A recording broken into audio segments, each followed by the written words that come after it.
président de la République Alassane Ouattara est arrivé hier dimanche à Marrakech au Maroc pour prendre part à la 22e conférence des Nations Unies sur le changement climatique, la COP22, qui fait suite à la COP21. Dans cette édition, nous allons parler du tourisme dans la localité de Mont qui fait partie des plus importantes destinations touristiques en Côte d'Ivoire. Et pourtant, le tourisme dans cette région du Tongbi a perdu de sa superbe et peine à susciter un nouvel intérêt. Ce sera avec Eugène Atoubé. Ce lundi, c'est la journée mondiale du diabète organisée par la Fédération internationale du diabète et soutenue par l'Organisation mondiale de la santé. En Côte d'Ivoire, la prévalence est estimée à 4,94%. Mesdames et messieurs, bienvenue et merci de suivre les informations sur RTI 1. Le président de la République, Alassane Ouattara, est arrivé hier dimanche à Marrakech au Maroc pour prendre part à la 22e conférence des Nations Unies sur les changements climatiques, la COP22, qui fait suite à la COP21. Le chef de l'État a souligné que l'accord de Paris a déjà été signé et promulgué par la Côte d'Ivoire, ce qui fait justement de la Côte d'Ivoire l'un des premiers pays à avoir ratifié cet accord qui est important pour l'humanité. Abiba Dambélé, Saoué. Il est 16h à Marrakech et à Abidjan, quand l'avion transportant le président de la République s'immobilise sur le tarmac de l'aéroport international Mohamed VI, au nouveau pavillon royal. Le président de la République de Côte d'Ivoire est accueilli par le ministre marocain de l'Agriculture, Aziz Aknouch, par l'ancien Premier ministre Jeannot Ahoussou Kouadio, des membres du gouvernement et du cabinet présidentiel. Le président Alassane Ouattara s'est dit heureux d'être encore une fois dans ce grand royaume pour la 22e conférence internationale des parties de la Convention cadre des Nations Unies sur le changement climatique, la COP22. Je suis toujours très heureux d'être dans le royaume et de voir Sa Majesté, le roi Mohamed VI et nos frères marocains. Donc c'est un plaisir renouvelé d'être ici donc à Marrakech à l'occasion du sommet de la COP22 qui fait suite à la COP21 qui a vu la signature de l'accord de Paris. Nous l'avons ratifié, je l'ai promulgué et par conséquent nous sommes parmi les premiers signataires de cet accord qui est important pour l'humanité. Et le fait que cela se tient au Maroc est un signe important. Tout le monde connaît l'engagement de Sa Majesté dans tout ce qui a trait à la préservation de la nature et de l'humanité. Pour rappel, retenez que l'accord de Paris obtenu à la COP21 a été ratifié le 25 octobre par la Côte d'Ivoire après son adoption par les députés. Avant cela, le président Alassane Ouattara s'est rendu aux États-Unis le 22 avril dernier pour la signature de cet accord historique, le premier accord universel sur le climat qui vise à limiter la hausse de la température de la planète en deçà de 2 degrés Celsius. Et voyons les enjeux de la participation de la Côte d'Ivoire à cette 22e conférence des Nations Unies sur les changements climatiques. Et c'est avec Kwasi Mamadou. Un atelier sur les catastrophes naturelles sur les stands de la Côte d'Ivoire. Nous sommes à la 22e conférence des Nations Unies sur les changements climatiques, la COP22. Ce rendez-vous mondial ouvert depuis le lundi 7 novembre dernier bat son plein. Considéré comme la COP de l'action, la Côte d'Ivoire veut y apporter ses solutions pour freiner l'évolution des menaces climatiques.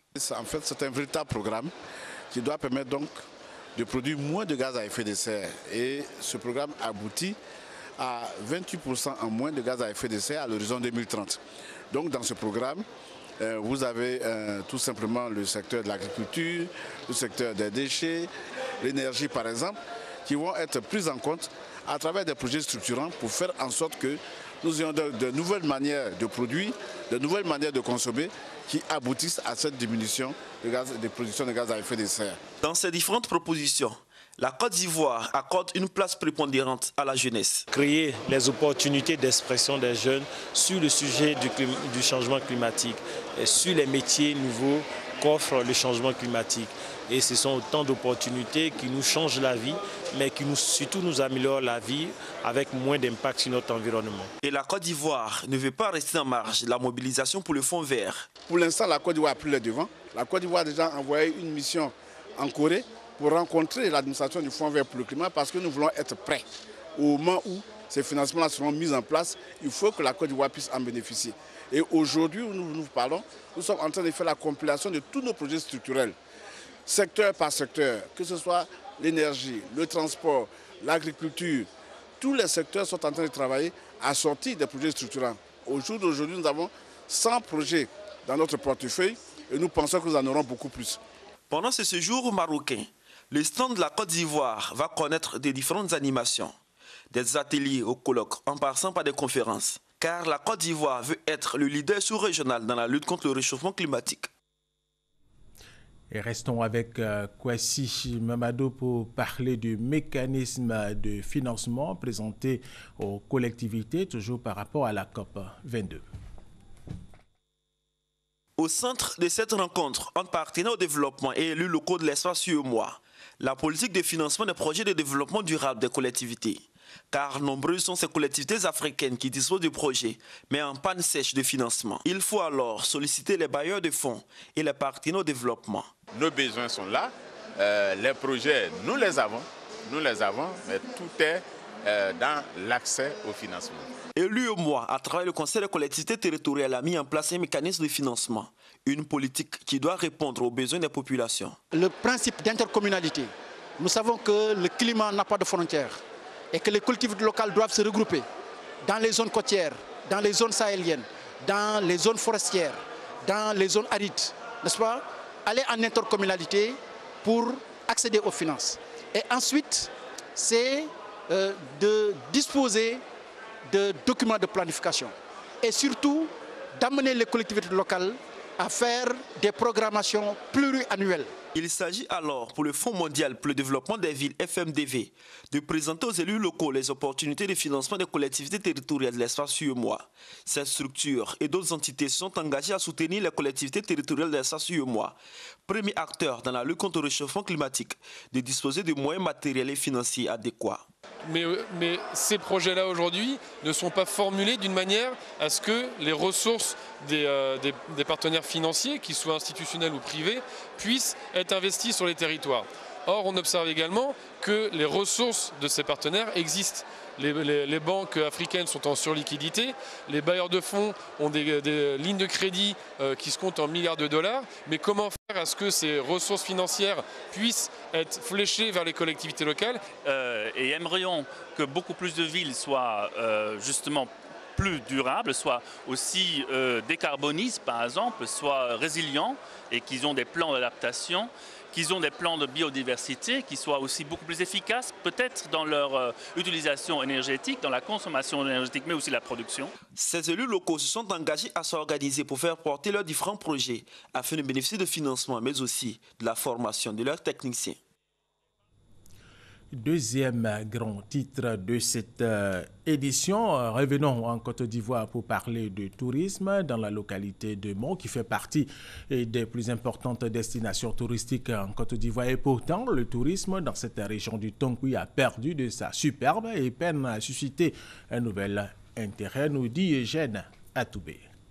À l'ouest de la Côte d'Ivoire, la ville de Mont.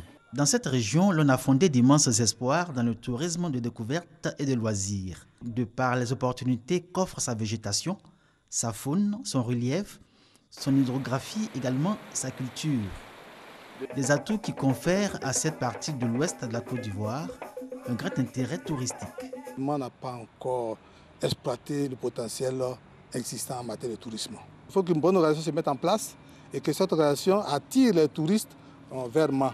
Le tourisme à Mont, c'est d'abord et avant tout le site des cascades. Ce site offre à voir une chute naturelle d'eau de 20 mètres au milieu d'un paysage naturel. Magnifique lieu de repos. Ici, c'est très bien et l'air est très fraîche, ça me plaît beaucoup. Aujourd'hui, peu de touristes y arrivent à cause de son accès difficile et sa désaffection depuis la survenue de la crise. Merci à l'État de Côte d'Ivoire qui nous aide à réhabiliter ce site. Nous sommes en train de faire en sorte que le tourisme puisse être la locomotive de développement de notre commune. Direction le village de Gouessesso. Une fois sur place, rien à découvrir, si ce n'est de souffrir en silence à la vue du beau gâchis qui est fait de ce qui était autrefois un superbe village de vacances. construit dans le style de l'habitat traditionnel Yakuba. À l'époque même là, on pouvait avoir 100, 200 par jour des touristes qui donnaient de l'argent à la Côte d'Ivoire entière. Aujourd'hui, si je vois que c'est devenu comme ça, vraiment, j'ai les larmes aux yeux. Guessesso est illustratif de la déliquescence des sites touristiques dans la région du Tonkpi et de l'absence de leur promotion. Nous voici à Gbapleu, village quartier de Mans, qui a su conserver sa forêt sacrée et ses singes, objet de curiosité. Aucun visuel n'indique son existence, ni ce que le site représente dans la ville de Mans. Oubli coupable, négligence ou faiblesse dans le système touristique local, qu'importe. Gbapleu, village qui abrite ce site classé au patrimoine touristique national, en paie le tribut. Comment faire pour que le village de Gbapleu bénéficie quelque chose de cette forêt, que le gouvernement nous aide à protéger de cette forêt pour que les touristes viennent. La région du Tonkpi est riche de 8 sites touristiques officiellement, avec chacun sa singularité et ses caractéristiques propres. Avant 2011, le tourisme était pratiquement inexistant. Les visiteurs ont commencé à venir. Nous avons commencé à réhabiliter certains sites. Les hôtels ont été réhabilités. Il y a de nouveaux restaurants qui ont été créés. Aujourd'hui même, il y a une desserte aérienne parce que c'est ça qui était le problème le plus crucial. Toutes ces choses-là nous autorisent à affirmer que le tourisme se porte très bien aujourd'hui. Or, la réalité du tourisme dans cette région est que l'hôtellerie, dans son visage actuel, ne reflète pas l'optimisme touristique régional exprimé avec emphase et rêvé par les experts nationaux de ce secteur.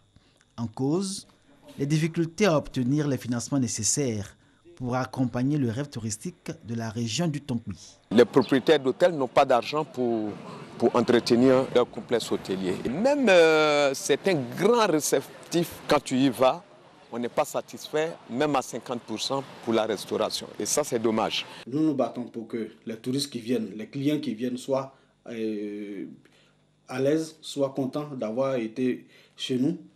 Nous veillons à la qualité de leur séjour, mais il faut dire qu'il y a beaucoup encore reste à faire. Avant, il y avait au moins 10 touristes, peuvent passer un séjour, des week-ends ici. Bon. Mais maintenant, c'est plus ça. Vraiment, on a besoin que l'État nous aide. La région du Tonkpi, malgré tout, passe pour la plus attractive. Après le littoral, ses atouts incitent à la rêverie. Ce sont les opportunités offertes par la nature, son riche folklore et l'artisanat, principalement la sculpture et le tissage. Les artisans de ces deux secteurs imaginatifs à souhait ne tirent pas l'essentiel de leurs revenus de leur art, bien que le tourisme en soit pourvoyeur de richesses et créateur d'emplois. On interpelle le ministère du Tourisme, fait tout possible pour que nous, les artisans de Mans, on ait un centre artisanal. Le ministère de l'artisanat est séparé du ministère du Tourisme. Cela nous fatigue un peu. Au moins, le tourisme et l'artisanat, ça marche ensemble. La région du Tonkpi ne cessera pas de séduire le touriste. À côté des sites officiels répertoriés par le ministère du Tourisme, ces mini-chutes que Dame Nature offre gracieusement un décor. Dans le village de Goba, à quelques encablures de Sangouiné, localité située à 25 km de Mans. Le site de Goba est la frontière naturelle entre le département de Mans et celui de Danane. Et nous attendons un financement pour mettre en valeur ce site touristique. Nous allons aussi chercher et proposer à ce qu'il y ait un pôle d'attraction ici. Et je pense bien que très bientôt, les chutes de Goba vont compter parmi les sites phares de la région du Tonkpi. Mans et sa région restent une destination touristique de premier choix. Mais pour ce qui est du succès du tourisme dans cette partie de la Côte d'Ivoire, il reste beaucoup à faire en termes d'investissement et de promotion. Encore trop de faiblesses, trop de contraintes.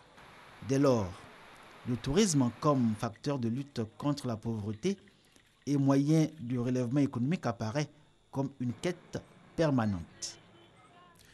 Eugène Atoubéchi, nous vous le disions dans nos titres, ce lundi, c'est la journée mondiale du diabète organisée par la Fédération internationale du diabète et soutenue par l'Organisation mondiale de la santé. Elle a été lancée en 1991 comme réponse à l'escalade de l'incidence du diabète dans le monde. En Côte d'Ivoire, la prévalence est estimée à 4,94%. Le diabète, il faut le rappeler, se caractérise par un taux de sucre très élevé dans le sang.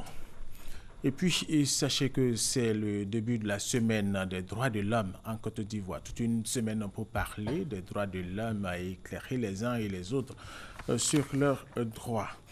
Les élections législatives en Côte d'Ivoire, c'est dans quelques semaines. Pour des élections législatives justement apaisées, l'Institut national démocratique pour les affaires internationales appuie la société civile ivoirienne pour une campagne d'éducation civique et de paix dans 15 localités de la Côte d'Ivoire. Coût de l'opération, plus de 61 millions de francs CFA. Honorine Kakoubla à Nigori.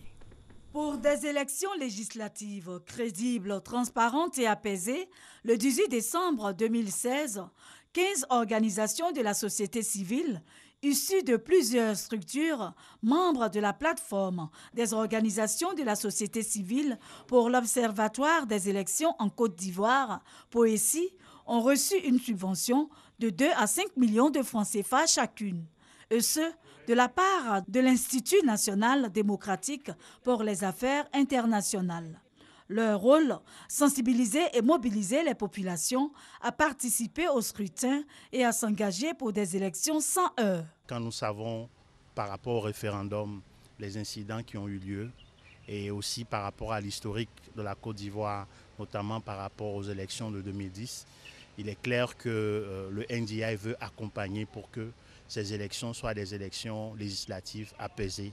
Sur le terrain, c'est à une campagne d'éducation civique et de paix que vont se livrer les organisations des sociétés civiles. Nous allons faire un atelier avec les couches politiques de la ville et puis faire aussi des émissions radio. L'USAID finance ce projet à hauteur de 61 millions de francs CFA. C'est depuis 2014 que l'Institut national démocratique pour les affaires internationales contribue à travers ce programme au processus politique et électoral en Côte d'Ivoire. Autre sujet, la Chambre du commerce et d'industrie du Zanzan a un nouveau président, Issoufou Ouattara. Le nouvel élu a dit sa volonté de tout mettre en œuvre pour relever les défis futurs pour le développement du district du Zanzan. Thérèse Tapeyoboué. Issoufou Ouattara est le nouveau président de la Chambre de commerce et d'industrie de la région du Zanzan. Il succède à Alexandre Kwaku Yeboah. Le nouveau président se dit prêt à relever les nouveaux défis. Notre ambition pour cette région qui regorge beaucoup de valeurs, c'est de faire en sorte que ce district soit un véritable pôle d'agrobusiness, à l'instar d'une région comme les Bretagnes en France. Le secrétaire général 2 de la préfecture de Bondoukou a exhorté les opérateurs économiques à la cohésion et à l'union autour de leur président afin d'impulser une nouvelle dynamique à la Chambre régionale du commerce et d'industrie pour le développement et la promotion de l'économie locale. Les opérateurs économiques ont dit leur volonté d'accompagner le nouveau président et son équipe. Nous espérons qu'il nous apportera vraiment une belle ouverture dans l'ensemble et que nous serons tous envahis par les touristes pour que la vérité, nous puissions engranger vraiment des grands bénéfices. Moi, je voudrais aussi que vraiment qu'on travaille ensemble, qu'on coopère ensemble, de penser à notre occupation aussi. La Chambre de commerce et d'industrie de Côte d'Ivoire est un organisme chargé de représenter les intérêts des entreprises commerciales, industrielles et de services.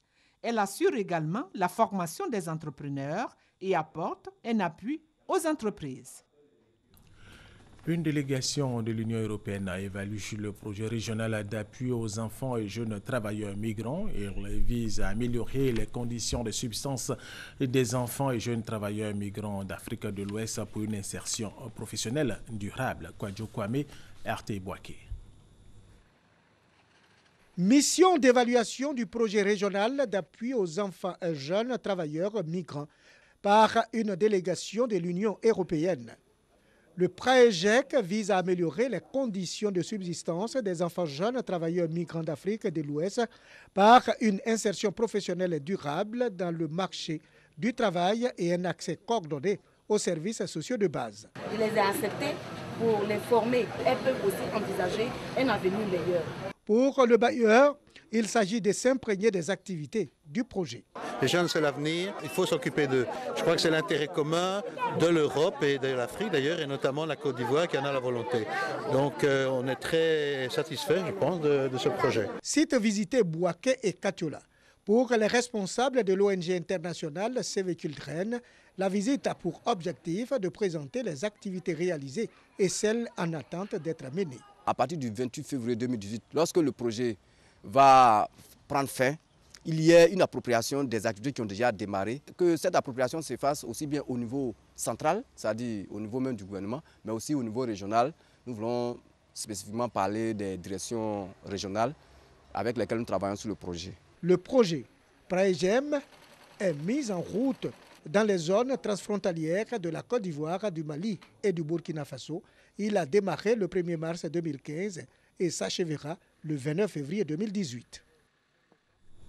Et cette information avant de poursuivre cette édition après la déclaration pour la reprise des cours lancée par Blichi Blédoua, porte-parole du MIDD, syndicat des enseignants de Côte d'Ivoire. La reprise est désormais effective dans les différents établissements scolaires primaires publics, notamment à l'EPP Cocody Danga 2 et le groupe scolaire à Cocody Est 1, 2, 3 et 4. Des enseignants étaient à leur poste dès 7h30 ce matin.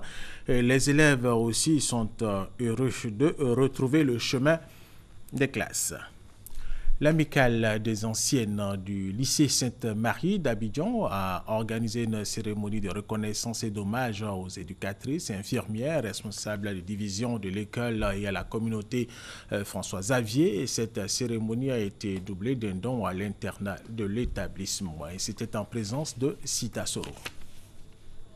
Piliers de la réussite des élèves du lycée Sainte-Marie, les éducatrices, infirmières et responsables de division, ainsi que la communauté François Xavier, ont été distingués par l'amicale des anciennes du lycée Sainte-Marie d'Abidjan, l'ALISMA.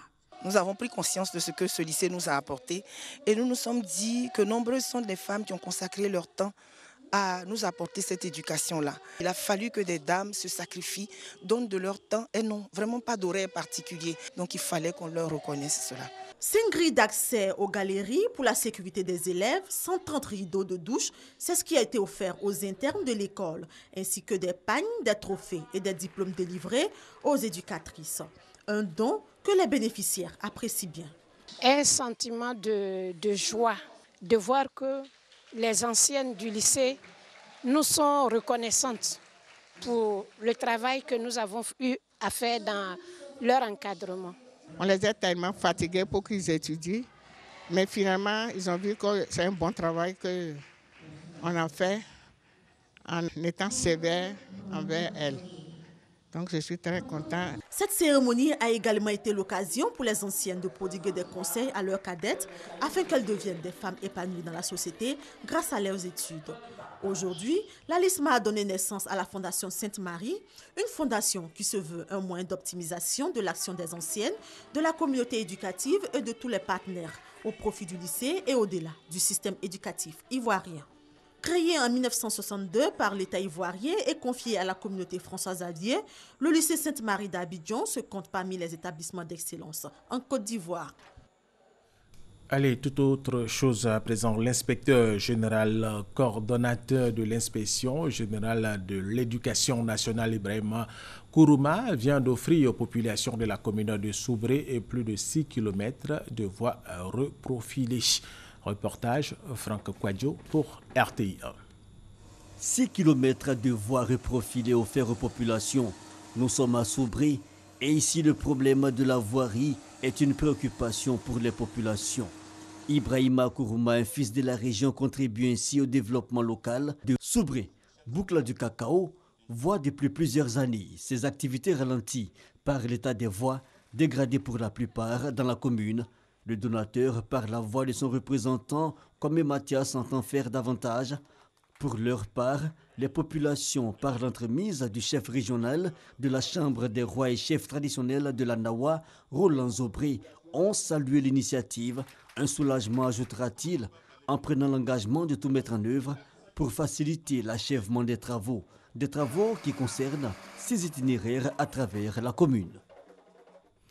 Hier dimanche 13 novembre, l'autoroute du Nord ici en Côte d'Ivoire a été le théâtre d'un accident de la circulation. Un véhicule personnel a fait une sortie de route à une centaine de kilomètres d'Abidjan. Bilan des morts et des blessés graves. C'est Chkolia. L'accident s'est produit sur l'autoroute du Nord à environ 120 km d'Abidjan. C'était autour de 19h ce dimanche 13 novembre 2016. Le bilan fait état de 3 blessés graves et un décédé sur place. Une crevaison de pneus en serait, selon les témoins, la cause principale. Le véhicule a fait des tonneaux, près de 4 tonneaux, après la sortie de route. Et s'est immobilisé de l'autre côté. Il y a 2 personnes qui ont été éjectées en cours de route. Et le chauffeur et puis une personne en arrière étaient dans la voiture. La voiture a failli prendre feu. On a trouvé un inspecteur pour éteindre le feu. Et puis on a appelé les pompiers. Alertés, les pompiers du centre de secours de Nzianois sont venus apporter les premiers soins aux victimes en vie avant de les évacuer sur Abidjan. On vient d'arriver. Donc on a trouvé le véhicule en cause dans le ravin. Alors on vient leur porter secours. Plus tard dans la soirée, a indiqué une de nos sources, le bilan s'est alourdi. Un autre accidenté a succombé à ses blessures, portant le bilan à 2 morts. Le révérend Père Brice Béni, membre de la congrégation des frères dominiques et enseignant de théologie morale à l'Université catholique de l'Afrique de l'Ouest, a célébré le week-end dernier le 25e anniversaire de sa profession de vie religieuse. Reportage Emmanuel Bien. Le révérend Père Brice Béni est prêtre de Jésus-Christ depuis 21 ans. 4 ans plus tôt, il s'engageait à suivre le Christ aux côtés des frères dominicains. 25 ans donc qu'il a fait sa profession de vie religieuse. Pendant 25 ans, il y avait des raisons de pouvoir douter un peu, de se dire non, c'est tellement dur, il vaut mieux arrêter. Mais j'ai expérimenté la bonté de Dieu et la fidélité permanente de Dieu. Quoi qu'il arrive, Dieu nous tient par la main et nous projette devant avec lui. C'est au petit qu'il révèle sa sagesse, qu'il révèle sa bonté. Et merci Seigneur pour tout ce que tu as fait dans ma vie. À cette messe d'action de grâce, Père Brice Béni a réaffirmé son engagement à parcourir l'Afrique pour enseigner la parole du Christ et gagner des âmes pour le royaume des dieux. Dans une Afrique de plus en plus secouée par les crises, cet enseignant docteur en théologie morale prône la réconciliation, la non-violence et l'amour du prochain. En sport, un match amical international, la Côte d'Ivoire joue demain à 20h GMT contre la France. Toujours en football, mais cette fois l'information est triste. Laurent Pokou s'est éteint hier dimanche à l'âge de 69 ans. Il a été 2 fois meilleur buteur de la CAN en 1968 et 70. Laurent Pokou a porté 70 fois le maillot de l'équipe nationale pour une trentaine de buts. C'était un avant-centre hors pair qui a successivement évolué à l'US Aran, à la SEC d'Abidjan, au Stade Rennais et à l'AS Nancy Lorraine. Koulibaly Seydou. Je rêve pour une Côte d'Ivoire réconciliée. Il a quitté le stade sans ovation, sur la pointe des pieds. Le roi a quitté la scène. Le football ivoirien vient de perdre l'un de ses dignes fils, Laurent Pokou. C'était un dimanche à l'âge de 69 ans à la Pisam à Abidjan. La fin d'une légende. D'un footballeur de génie. L'ex-attaquant de la SEC Mimosa, du Stade Rennais, de l'AS Nancy Lorraine et des Éléphants de Côte d'Ivoire a marqué les années 70. Il a porté 70 fois le maillot national pour une trentaine de buts. C'est durant les CAN d'Éthiopie en 1968 et de Soudan en 1970 qu'il a marqué les esprits en étant sacré 2 fois de suite meilleur buteur de la compétition. Il a marqué 6 buts en 1968 et 8 en 1970. Le 10 février 1970, la Côte d'Ivoire étrie l'Éthiopie 6-1. Laurent Pokou réalise alors le premier quintuplé de l'histoire de la CAN. Il devient recordman des buteurs avec 14 buts en 2 éditions. Un record qui tiendra 40 ans, avant que Samuel Eto'o ne l'efface en 2008 au Ghana. Le 19 janvier 1968, le Ghana bat les éléphants 4-3 après les prolongations en demi-finale. Pokou inscrit 2 buts. C'est ce jour qu'il devient l'homme d'Asmara. Avec l'ASEC Mimosa, il écrit de belles pages. 3 fois champion de Côte d'Ivoire et 6 coupes nationales. Et tout le monde se souvient de ce fameux ASEC Afia du 1er juillet 1973. En 20 minutes, Pokou avait inscrit 3 buts.